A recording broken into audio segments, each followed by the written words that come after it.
right and wrong now determined by personal values, although these can be overridden by democratically agreed laws. When laws infringe our own sense of justice, we can choose to ignore them. Right, okay. That is it. Now you think that the law or the rules and regulations, they are actually not in par with your own thinking. You're an adult now, you have your own set of values and beliefs and philosophies. So you don't treat anybody based on their religion or culture or race or whatever. Because of that, you believe in one humanity. Now, you Madam, might not actually let your boy or the girl. excuse me, Yeah. madam. Yes. Madam, we can't see the screen. Oh, now only you're telling me. We Oh also my same, God. madam. You could have told me, no? Right, anyway. But you understood, no, what I was telling? Yes, madam. It's seen here. The slides I gave you yesterday, this is there, okay? You can read them slowly. So you are actually 15% of population. You could go beyond that conventional level, right? So there are some like that. Now, maybe now, of course, we might be having more than 15% also because it's a democratic world. People make decisions based on their values, decide what is right and wrong based on their values. Okay. So the same example, you love a girl from not from your community, but you think, right, though my parents will not allow, though the society will not think it right, I believe that it's right. Here you might get kind of married to her. So your sense of right and wrong is at the fifth stage, that is social contract. So you have your own personal values, philosophies, and beliefs. So sometimes you can go against the set rules of the community, right? That is it. Only 15% of population is there. And then the last stage, that is universal ethical principle. Can you read this?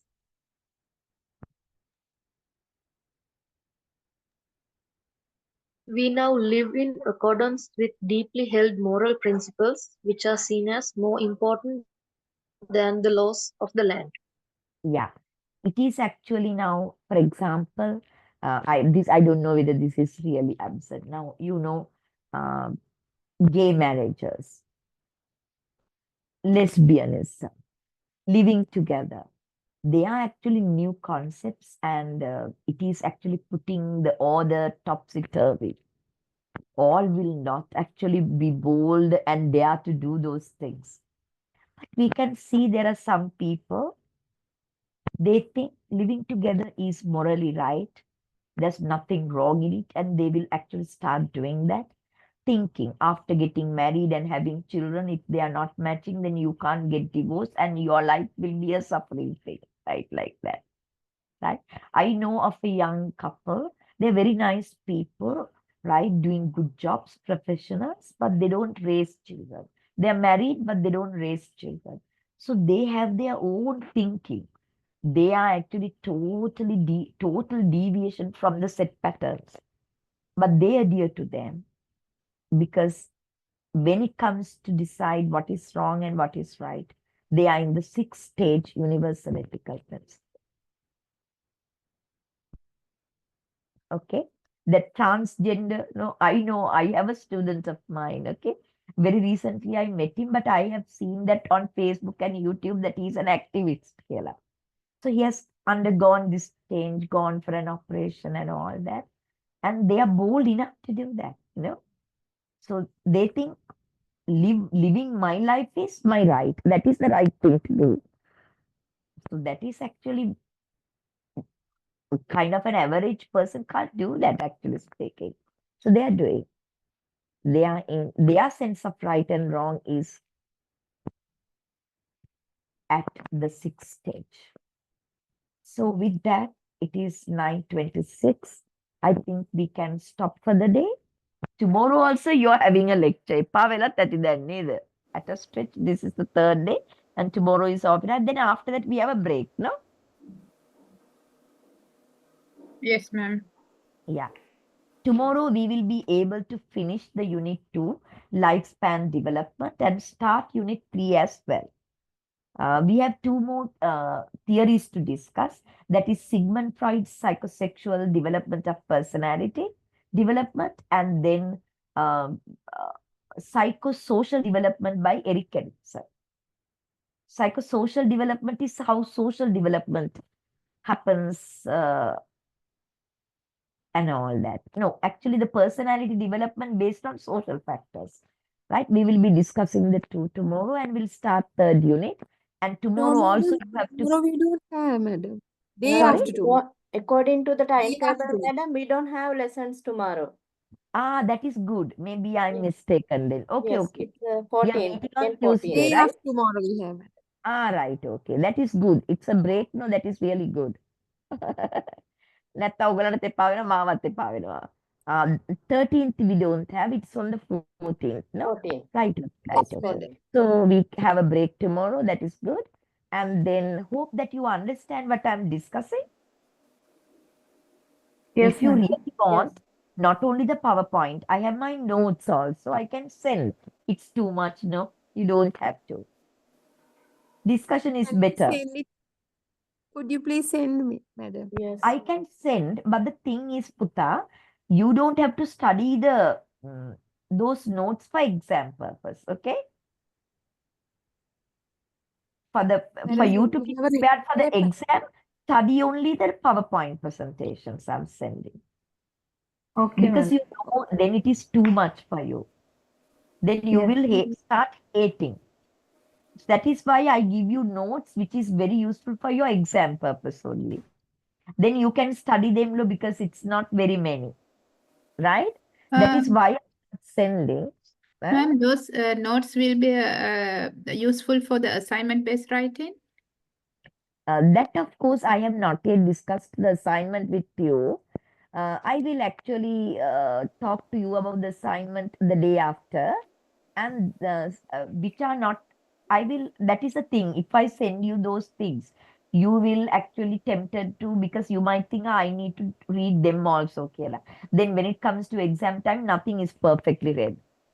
So if I make it minimum, only the PowerPoint and the discussions, then you can read and be prepared for the exam. No? Yes. Madam, Uh-huh. madam, Yeah. we don't have any idea about the exam. Is it a written one? Yeah, there's a written exam for you. When? That is, of course, I don't decide. I'm only visiting person here. That is the campus timetable. You have to check with the campus people. Okay, Madam, first I one, say- first PowerPoint presentation we got, madam. But the second one we couldn't download it, madam. Why? Madam. Yesterday's Don't open. Yesterday, today also I actually used the same. Yesterday Can I- one we couldn't download. Can Madam, I could put you the please- second? Yeah, wait. I will. I have to actually save this first. I will try to actually share it with you. I want to put Piaget's one also. Wait. A minute. Right. First one we could download it, madam. Second one we couldn't. I don't know why, no? Yes, madam. The second one we couldn't share it. That PDF we couldn't download it. Madam, you may please share it to our coordinator. Then he I will send us definitely. an By email. tomorrow, I will do that, okay? Okay, Okay, madam. Then we all will get it. Then I will not put it into the chat, Puta, right? I will actually send you session 1, session 2, session 3, kila dala. What I actually used as lecture materials and the question I showed you on Piaget, I will be sending you. Okay? Okay, madam. Okay, Right. madam. Then I think time up. We are all hungry. Good night. And see you Good there. night, madam. Okay? Have a nice Bye bye, dear. Thank you. Bye, madam. Night. Good night, madam.